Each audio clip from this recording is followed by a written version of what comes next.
बिस्मिल्लाहिर्रहमानिर्रहीम। अस्सलाम वालेकुम। मैं हूँ आपका होस्ट आतिफ़ साबिर और एक नई एपिसोड के साथ आपकी खिदमत में हाज़िर हूँ।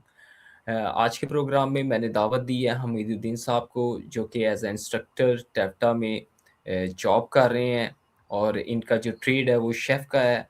ये मेरे व्यूअर्स के लिए भी एक नई चीज़ होगी। वो पहली मर्तबा जानेंगे कि क्या रिस्पॉन्सिबिलिटीज़ होती हैं और किस तरह से अगर कोई इस ट्रेड को जॉइन करना चाहता है, तो उनके लिए भी ये रहनुमाई करेंगे। हम जानेंगे इनके लाइफ़ के बारे में, इनके एक्सपीरियंस के बारे में और देखेंगे कि अभी हम इनके साथ गुफ्तगू का आगाज़ करते हैं। सर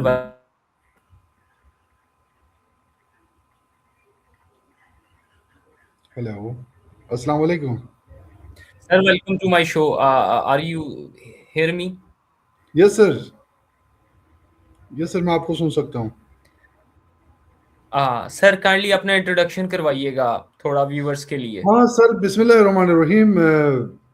और मेरा नाम शेफ़ हमीदुद्दीन है और मैं इस लाइन से तकरीबन कोई 27-28 साल से मुंसलिक हूँ।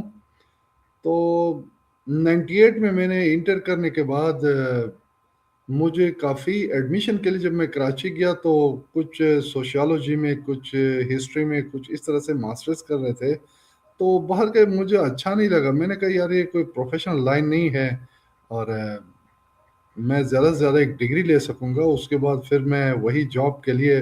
और आपको पता है हमारे मुल्क में जॉब अपॉर्चुनिटीज़ इतने ना होने की वजह से और ये बहुत प्रॉब्लम्स हो जाएँगे। तो मेरा एक दोस्त है, उसने मुझे इस लाइन के बारे में बता दिया। एक्चुअली मेरे माइंडसेट कुछ और था। मेरे ज़हन में नहीं था कि मैं एक शेफ़ बन जाऊँगा। इसकी वजह ये है कि क्योंकि हमारे इस मुल्क में इस लाइन को अच्छा नहीं समझा जाता है।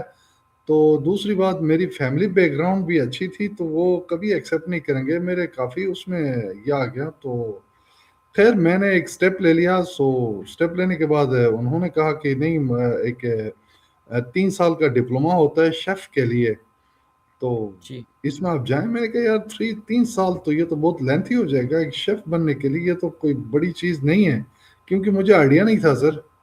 ठीक मैं है। पहुंचा कराची मैरियट में पहुंचने के बाद जब शेफों को देखा तो वो बहुत एक एलीट क्लास की जॉब थी।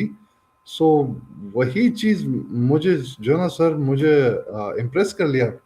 तो फिर बाद में पूछा कि भाई वो एक शेफ साहब बहुत बड़ी गाड़ी से उतर के मैरियट की तरफ आ रहे थे, तो सारे उसके वेलकम किया, वार्म वेलकमिंग की। उन्होंने अपने ऑफिस बुलाया और ऑफिस में अपना इंट्रोडक्शन करवाया और मुझे आज भी याद है उसका नाम कादिर साहब थे।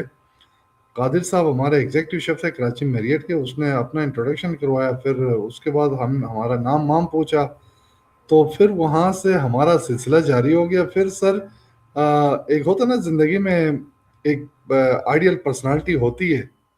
जी, जी। तो फिर मुझे उसकी पर्सनालिटी ने मुझे अपनी तरफ जो ना अट्रैक्ट किया। फिर मैंने कहा यार मुझे यही बनना है।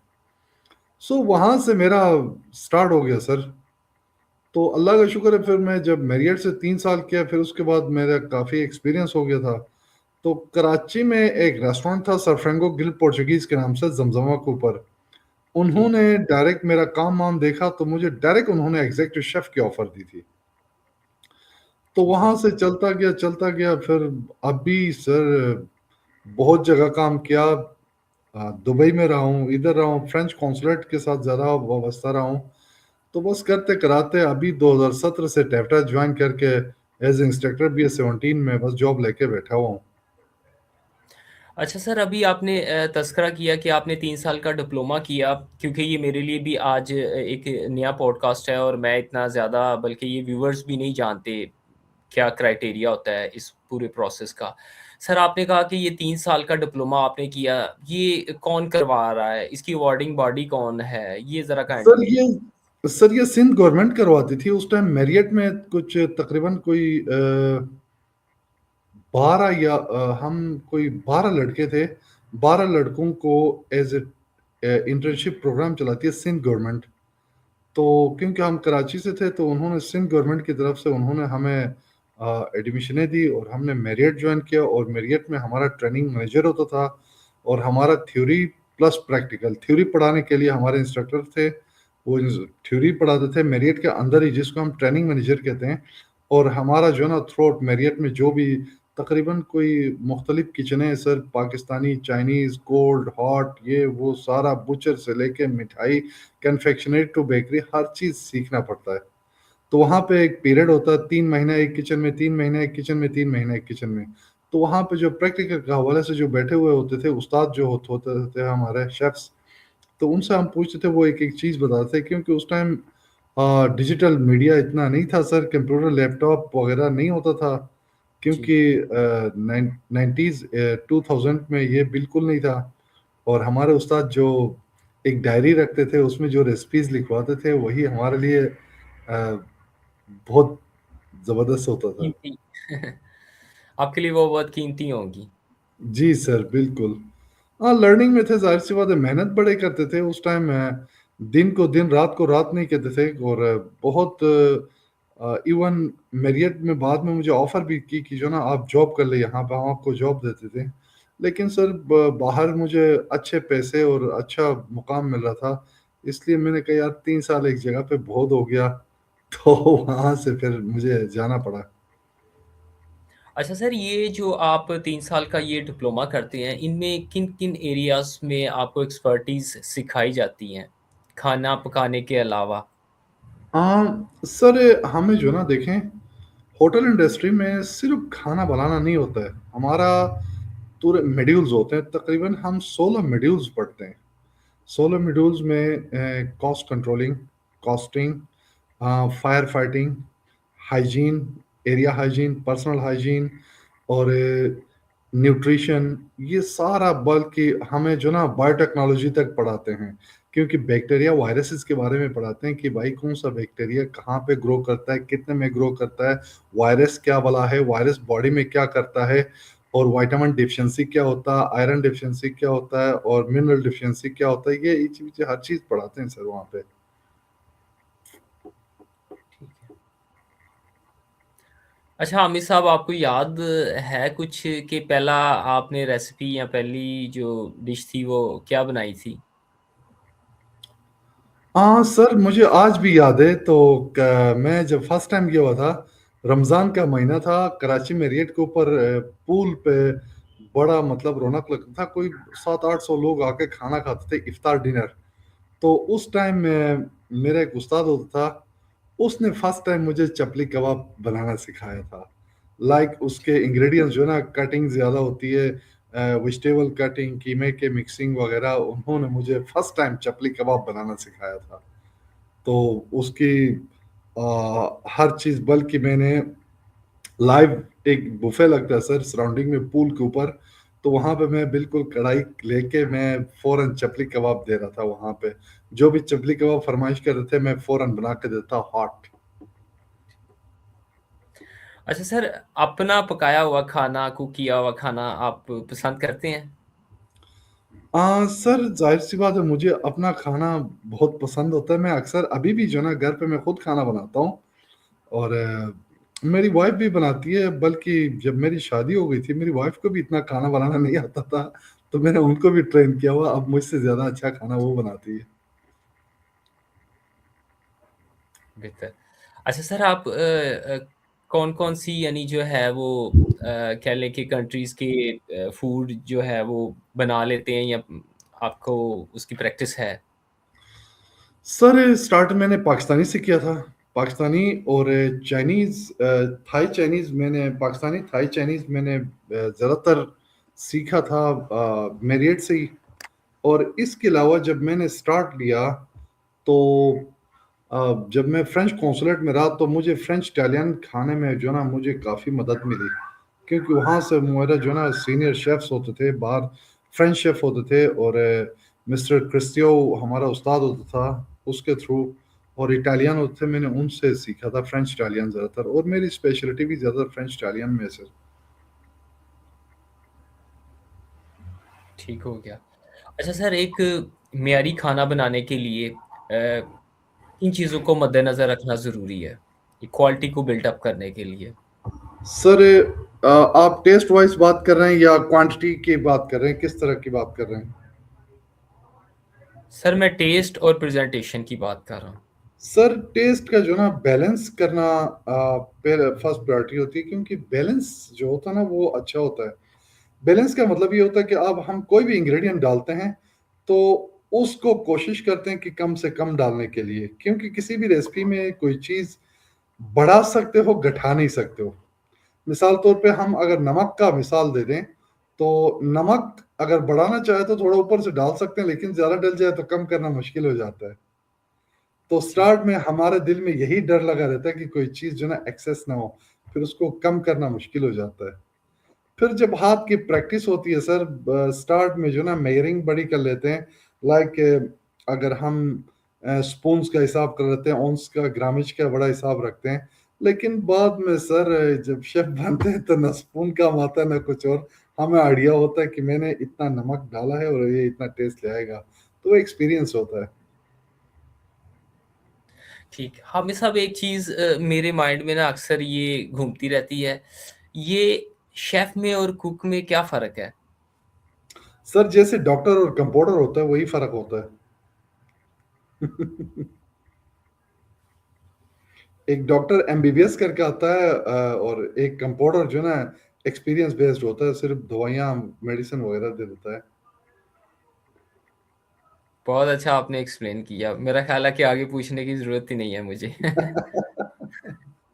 सर अच्छा सर, जो कस्टमर होता है उसकी अट्रैक्शन टेस्ट से होती है, क्वालिटी से या कह लें प्रेज़ेंटेशन से? Sir is like a chain. ये जो ना इज लाइक ए चेन, कड़े होते हैं ये।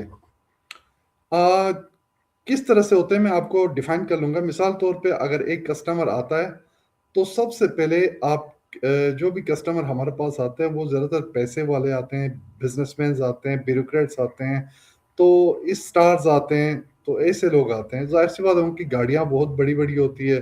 BMW, मर्सिडीज बेंज V8 बड़ी गाड़ियाँ होती है। तो फर्स्ट पहला जो स्टार्ट होता है सर, वो वेले पार्किंग से स्टार्ट होता है। वेले पार्कर का यूनिफॉर्म बड़ा अच्छा होना चाहिए, नीट एंड क्लीन, साफ सुथरा होना चाहिए, ताकि कोई भी आदमी नहीं चाहेगा कि मैं जिस सीट से उतरा हूँ मेरी सीट पे कोई गंदा आदमी बैठ के मेरी गाड़ी साइड कर लें। ठीक है, ये पहला चीज होता है। ठीक।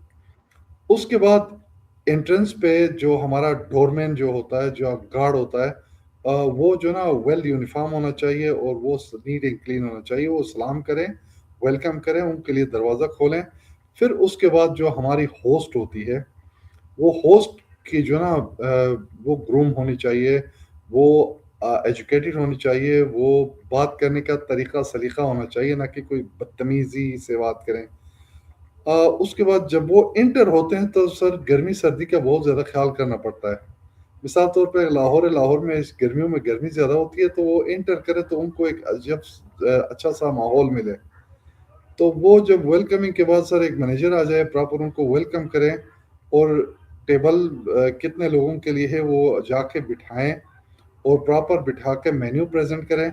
मेन्यू प्रेजेंट करने के बाद जो ऑर्डर लेने आता है, फिर उसका काम होता है उनको हैंडल कैसे किया जाता है, वो किस टाइप का खाना चाहते हैं।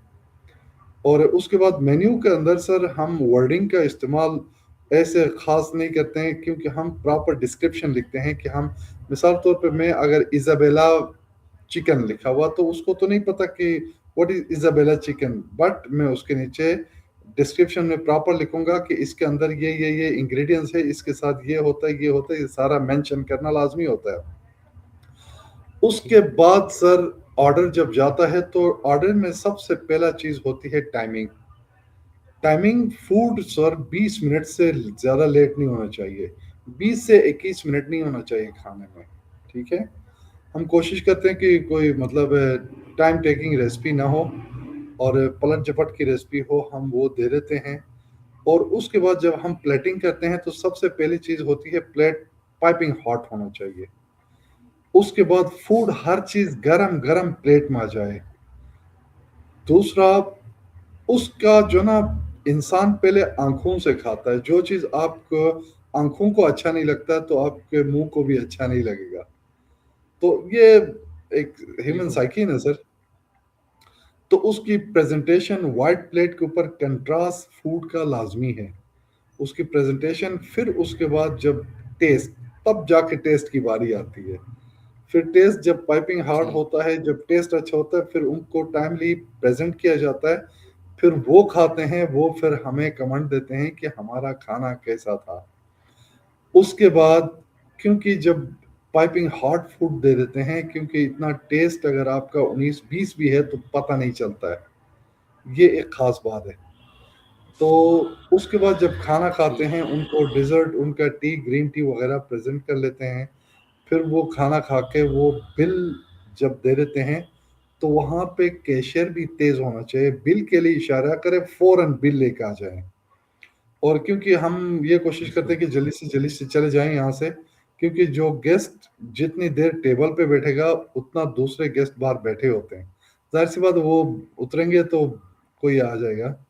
तो फिर वो बिल में टाइम ना लगा ले, फिर वही वापस, फिर वापसी जाने के बाद डोरमैन दरवाज़ा खोले, उनको सी ऑफ करें, और वेले पार कर फौरन उनकी गाड़ी लाएं और उनके आगे खड़ी कर लें। ये एक पूरा प्रोसेस है सर, सिर्फ टेस्ट नहीं है, या सिर्फ अम्बियांस भी नहीं है, या सिर्फ सर्विस भी नहीं है। हर एक चीज़ जो ना, इट्स लाइक ए चैन, अगर बीच में से एक कड़ा भी निकल जाए तो वो चैन टूट जाता है। अच्छा सर, एक शेफ़ के लिए रेस्टोरेंट में एक वर्किंग आवर्स कितने होते हैं? Sir basic government of Pakistan के कानून के मुताबिक 9 आवर्स होते हैं। 1 घंटा हम खाने का निकालते हैं, खाना और चाय का, बाकी 9 आवर्स है। लेकिन बात यह है कि 9 आवर्स बस नाम के होते हैं, लेकिन टाइम देना पड़ता है। बात यह है कि सर असल इसमें जो ना, कुछ शेफों की भी गलती है, कुछ मालिकान की भी गलती है।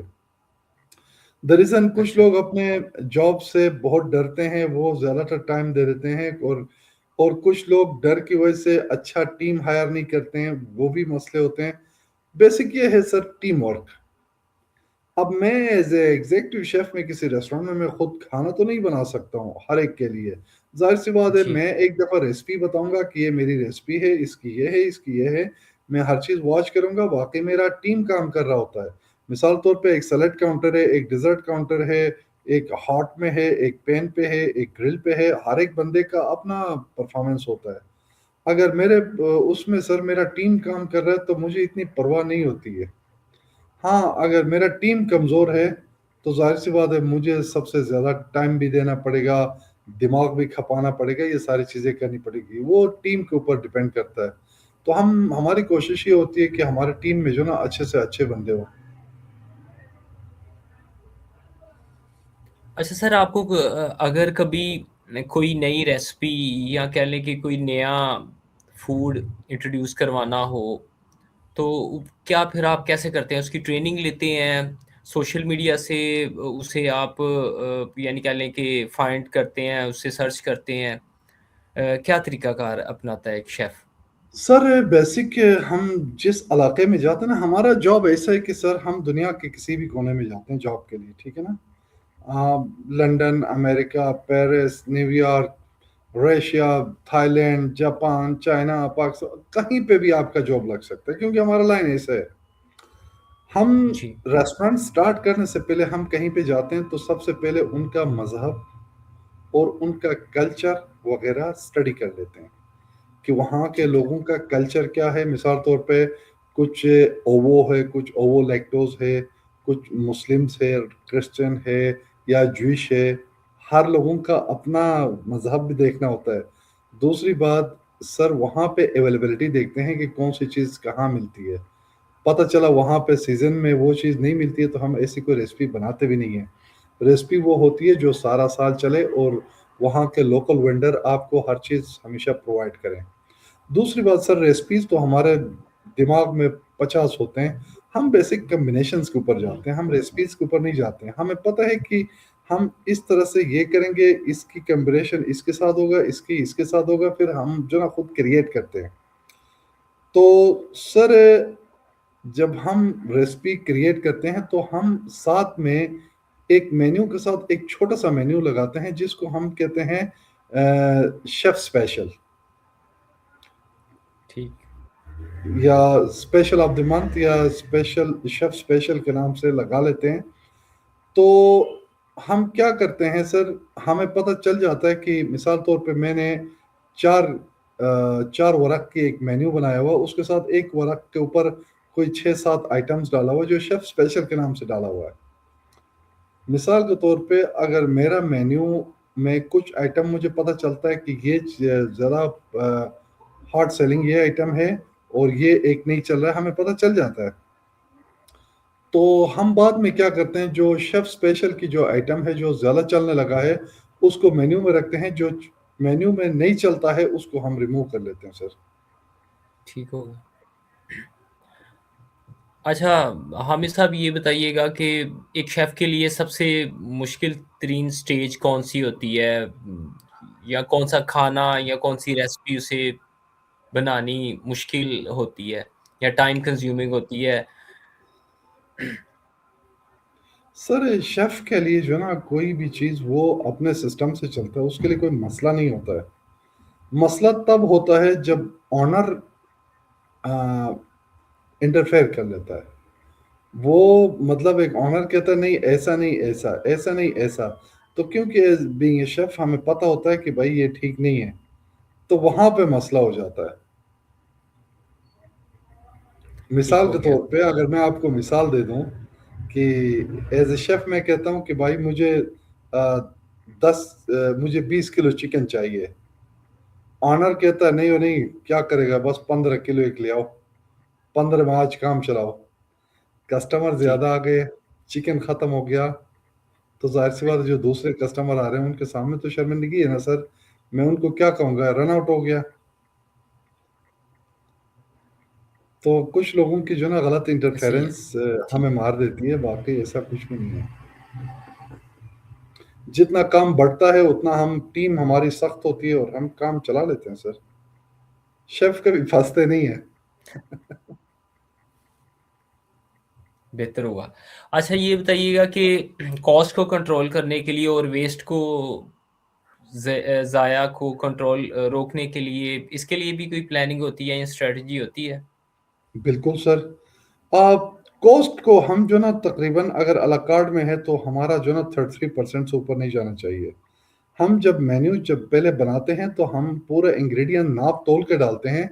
तो हमारा कॉस्ट इतना है, मिसाल तौर पे अगर हम एक प्लेट बिरयानी का हिसाब ले लें तो उसमें अगर स्टार्ट में हमारे 100 रुपया उसकी कॉस्ट है तो 100 रुपया ही रहेगा।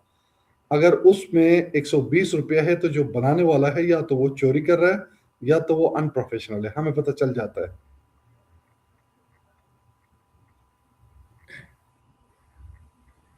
अच्छा हामिद साहब, आखिरी 2 मिनट हैं। अपने तो करियर का कोई बहुत ही यादगार वाक़या जो आप अभी तक ना भूले हों?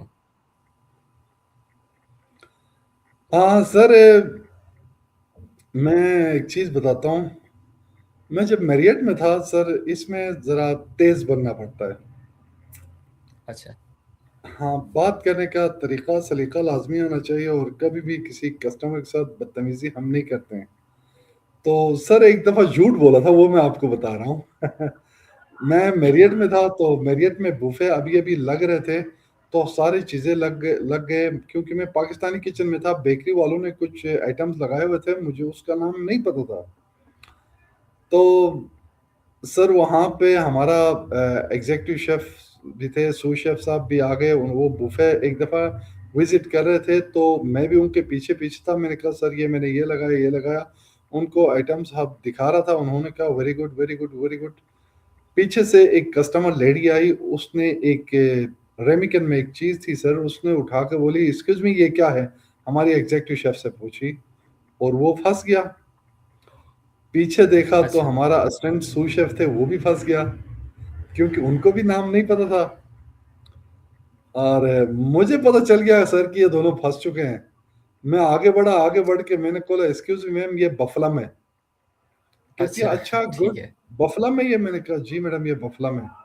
तो अपना एक छोटा सा बेटा था, कोई 5-6 साल का। बेटा नुमान इधर आओ बफलम खा लो। वो लेके चले गए। एग्जीक्यूटिव शेफ पूछता अमित ये क्या है, मैंने कहा अच्छा। सर मुझे नहीं पता। कहता तो बफलम क्यों बोला, मैंने कहा तो सर हम फंस गए थे क्या बोलता। तो फिर भागे भागे उन्होंने कहा जल्दी से बेकरी वालों से पूछो और इसका टैग लगा लो, क्योंकि हम हर डिश के आगे नेम टैग लगा लेते हैं सर। फिर मैं फ़ौरन बेकरी चला गया, उन्होंने कहा नहीं इसका नाम फ्रूट अच्छा बबली सर, है। एक आ ठीक है। अच्छा सर, हामिद साहब, आपका जो ताल्लुक है वो एक कह लें कि नॉर्दर्न एरियाज़ के एक गाँव से है, ऐसे ही है? जी सर।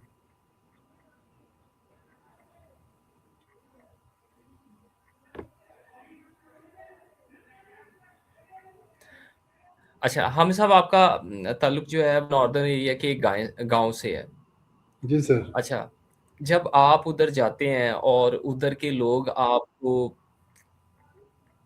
आपकी जो डेज़िग्नेशन है या आपका जो कह लें कि ऑक्यूपेशन है, प्रोफ़ेशन है, वो उसे किस अंदाज़ में यानी कह लें कि आपको पुकारते हैं? क्योंकि पाकिस्तान में तो ये ट्रेंड है, हर बंदे को उसके ऑक्यूपेशन को या प्रोफ़ेशन को एक और रंग दे दिया जाता है। आपने स्टार्ट में कहा था कि इसे कोई बहुत अच्छी यानी नज़र से नहीं देखा जाता। सर मैं वो बिल्कुल आपसे मेरा सुनना चाह रहा हूँ। ताल्लुक मेरा ताल्लुक बिल्कुल सेंटर हुंज़ा से है सर। तो इस टाइम सेंटर हुंज़ा जो बना हुआ है तकरीबन एक अ, टूरिस्ट पॉइंट बना हुआ है और बहुत सारे लोग आते हैं यहाँ पे। वहाँ पे होटल्स बने हुए हैं, बेहतरीन होटल्स है। इवन सरीना होटल आया हुआ है, अभी हिल टॉप होटल है, वहाँ दरबार है। बहुत ज़बरदस्त होटल्स, हुंज़ा एम्बेसी, हुंज़ा एम्बियंस, बड़े-बड़े नाम हैं, हुंज़ा व्यू होटल्स है। तो बड़े-बड़े होटल्स ओपन हो चुके हैं सर।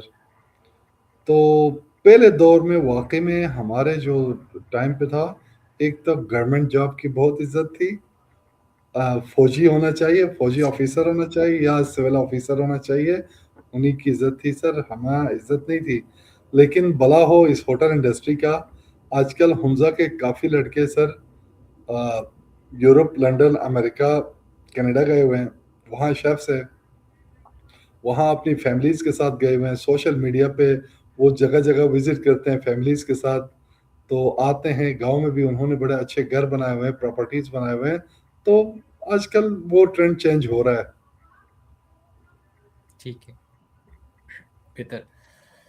अच्छा, एक क्वेश्चन अभी मेरे ज़हन में आया है। सर, आपने बताया आपने दुबई में भी काम किया है, ठीक है? और आपने पाकिस्तान में भी काम किया है। Sir, out of the country और पाकिस्तान में क्या ये जो ये फ़ील्ड है आपकी, आप इसमें क्या डिफ़रेंस देखते हैं? वो बहुत बेहतर है या हम लोग बहुत पीछे हैं या हम बेहतर हैं? थोड़ा इसे इलैबोरेट कीजिएगा। सर अ, वहाँ पे बेसिक कानून बड़ा अच्छा है, सिस्टम है, मशीनरी एंड इक्विपमेंट्स है। हमारे यहाँ पे मशीनरी एंड इक्विपमेंट्स अभी भी ठीक से है, लेकिन वो काम नहीं करते हैं। अगर मिसाल मैं आपको दे दूँ तो इधर मेरे मोहल्ले में एक नान वाला है। सर गर्मियों के दिन होते हैं तो ज़ाहिर-सी बात है वो जब आटा गूँथता है नान रोटी के लिए तो वो पसीना-पसीना होता है, छोटी-सी दुकान है, अंदर हवस होता है, गर्मी होती है, छोटा-सा पंखा चलता है, ज़ाहिर-सी बात है पंखा कितना भी चले, वो गर्मी तो बहुत गर्मी होती है और लाहौर की गर्मी। मैंने उसको कहा कि जी, भाईजान ये आप जो मेहनत कर रहे हो तकरीबन एक तो घंटा एक लग जाता है और तुम के मेहनत करते हो तो हमारा एक डो मिक्सचर मशीन होता है। अगर हम मैदा आटा, पानी डाल जी, के, नमक डाल के अगर हम बटन ऑन करते हैं तो विदिन 8 टू 10 मिनट वो गूँध के दे देता है वो मशीन। मैंने कहा यार वो मशीन इतना महँगा भी नहीं है, 60-70 हज़ार का आ जी, जाता है, आप वो ले लो। तो वो बंदा मेरी बात मानने के लिए तैयार ही नहीं था, कहता है मैं जो हाथ से कर रहा हूँ ये बेहतरीन है। तो ये एक ज़हन भी बना हुआ है सर, अच्छा, ये गलत ज़हन बना हुआ है। तो जहाँ पे मशीनरी ने इक्विपमेंट्स काम करते हैं, वहाँ पे इंसान के हाथ से काम करना, एक तो अनहाइजीनिक होता है और ऊपर से टाइम टेकिंग भी है। तो इस वजह से जो ना हम उस उनसे थोड़ा हम पीछे हैं सर। टेस्ट हमारा अच्छा है, हमारा कल्चरल फूड अच्छा है, लेकिन इसको बेहतर बनाने के लिए अगर छोटी-छोटी दुकानों पे भी जाएँ तो वहाँ यहाँ पे जो सामान होना चाहिए वो सामान नहीं है। आई अगर सी। हम एक सादा लाहौर का मिसाल दे रहे हैं तो लाहौर के अंदर इस टाइम सर्दियों का सीज़न है सर, फ़िश फ्राई ज़्यादा चलता है। आपने भी शायद खाया होगा मुख्तलिफ जगहों पे। जी, जी, तो इसके लिए सर एक बेहतरीन डीप फ्रायर होता है, जो डीप फ्रायर का काम क्या होता है कि डीप फ्रायर का जो बॉटम जो होता है, टैंकी का जो बॉटम बॉटम में ऐसे फ्लेम नहीं लगता है, बल्कि उसके अंदर लगता है, ऑयल के अंदर। उसके अंदर दो पाइप्स आते हैं, उसके अंदर फ्लेम आता है। अगर हम कढ़ाई में कर लें तो कढ़ाई में डायरेक्ट नीचे से फ्लेम अच्छा, लगता है, और जो फिश का जो चूरा है वो नीचे उसके ऊपर बैठ जाता है, तो वो जल जल के वो एक तो उसमें गैस भी कोड़ा कर लेता है, और दूसरा वो तेल भी जल्दी गंदा हो जाता है, और तीसरा उसके अंदर गैस भी ज्यादा कंज्यूम होता है। अब हम एक डीप फ्रायर ले लेते हैं तो उसका फायदा क्या होता है? पहला फायदा ये होता है कि आपका गैस कंज्यूम नहीं होता। वो एक टेम्परेचर आप सेट करते हो और उसी के ऊपर रहता है, ना उससे कम होता तो जल जाता, ज्यादा होता तो वो खुद ब खुद बुझ जाता है। वो ऑटोमेटिक थर्मोस्टेट सिस्टम होता है। दूसरा, आपका ऑयल जो है ना सर, जल्दी गंदा नहीं होता है। तो ठीक है। ये मसले मसाइल हैं। हामिद साहब, थैंक यू सो मच आपके टाइम का। आपने बड़ी अच्छी इन्फॉर्मेशन शेयर की है, और एक अरसे के बाद मौका मिला है आपसे मिलने का भी।